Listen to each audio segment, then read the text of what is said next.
I am the tofu golem. Please enjoy the video. You start by assembling everything and explaining briefly to the patient. This reduces movement and anxiety. Check distal pulse, motor function, and sensation. Document baseline signs. Position the leg on a firm surface with slight knee flexion to preserve natural alignment. Cut stockinette to extend 5 cm beyond each end and slide it over the limb. Smooth wrinkles.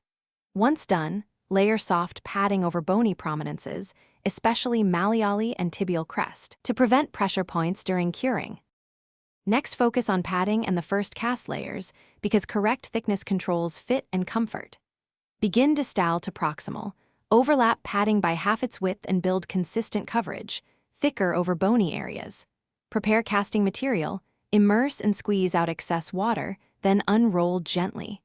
Apply the first roll with moderate tension to contour anatomy, smooth with flat hands to remove wrinkles. Make 3 to 6 complete layers, depending on material and patient size, while checking alignment and avoiding excessive compression of soft tissues.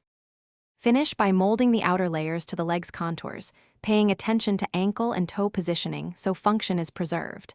Smooth and trim edges and pad the ends, create windows for wounds if required.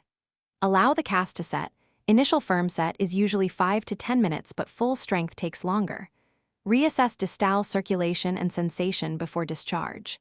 If swelling, escalating pain, numbness, or loss of pulses occurs, bivalve or remove the cast promptly and treat as an emergency.